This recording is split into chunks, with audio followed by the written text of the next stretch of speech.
அனைவருக்கும் வணக்கம் மக்களே. நீங்க மற்ற மதத்தினரை பத்தி இந்த அரசியல்ல இருக்கவங்கலாம், அந்த முன்னாள் அமைச்சர்கள், இன்னாள் அமைச்சர்கள், எதிர்கட்சியில இருக்கவங்கலாம் மதங்களை பத்தி எல்லாம் பேசுறாங்க.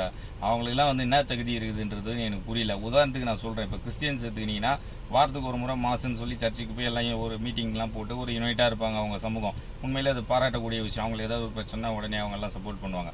முஸ்லீம்ஸ் எடுத்துக்கிட்டீங்கன்னா அவங்க டெய்லி காலைல தொழுகைக்கு போறாங்க. டெய்லி அவங்க சந்திச்சுக்கிறாங்க. அவங்க உள்ள ஒரு நல்ல ஒரு ஒத்துமை இருக்குது.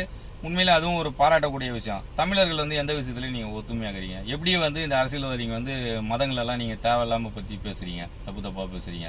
நாங்க சட்டசபையில ஜீசஸ் சம்பந்தமான விஷயங்கள சபாநாயகர் பேசுறாரு, மரியம் வில்சன் சார் இந்த மாதிரி பேசுறாருன்னா ஏன் இந்த மாதிரிலாம் நீங்க தப்பா பேசுறீங்க? இதுல என்ன தப்பு இருக்குது? வந்தார வாழ வச்ச ஒரு தமிழ் ஊர்னு சொன்னா மட்டும் போதுமா? செய்ய மாட்டீங்களா? கிறிஸ்டின்ஸா இருக்கவங்க, முஸ்லீம்ஸா இருக்கவங்களாம் நம்ம தமிழர்கள் தான், நம்ம தமிழ் மக்கள் தான். அவங்களும் இங்கே பிறந்த இங்கே வளர்ந்தவங்கள தான். நீங்க எதுக்கு அதெல்லாம் சொல்றீங்கன்னு நான் கேட்கறேன். அதெல்லாம் மிக தவறான கருத்து. மக்கள் கிட்ட நீங்க பரப்புறது தமிழர்களுக்கு ஒத்துமை கிடையாது. நீங்க எதுல போய் இந்த மாதிரி சந்திப்பீங்க? நீங்க சர்ச்சில் போய் இந்த மாதிரி சந்திக்கிறீங்களா, இல்ல கோயில்ல போய் இந்த மாதிரி வாரம் சந்திச்சுக்கிறீங்களா? ஜாதி ரீதியா பிரிஞ்சிட்டீங்க, மத ரீதியா பிரிஞ்சிட்டீங்க.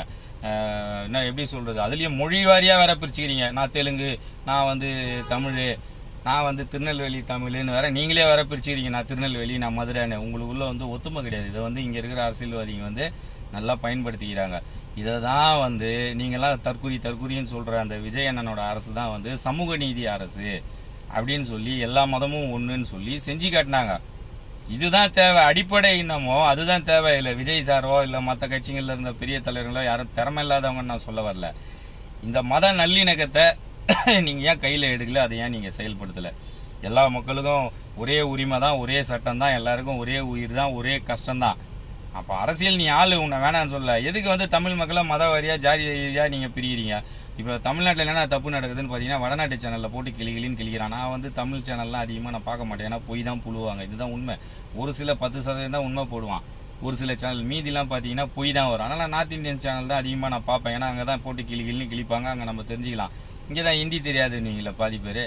அப்ப சாமானிய மக்களுக்கு இங்க ஹிந்தியும் தெரியாது, இங்கிலீஷும் தெரியாது. இப்ப அந்த ஜென்ரேஷன் கொஞ்சம் கொஞ்சமா மாறின்னு வருது.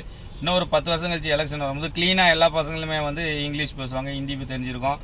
அப்ப யாரையும் ஏமாத்த முடியாது. இப்பயே கொஞ்சம் விழிப்படைஞ்சிட்டாங்க மக்கள். தெளிவா புரிஞ்சுங்க. பொய்கள் எல்லாம் நம்பி நீங்க உட்காந்துக்கிறீங்க. மாநகராட்சியில் ஆக்ஷன் எடுக்கிறாங்க. நீங்க டிவி கவர்மெண்ட்டை கேட்குறீங்க, சொத்து உயர்ந்துச்சு, கரண்ட் பில்லு வந்துச்சுன்னு. மாநகராட்சி யார் கண்ட்ரோல்ல இருக்குது? எல்லாம் விசாரிப்பாங்க. விசாரிச்சு எல்லாம் சொல்லுவாங்க.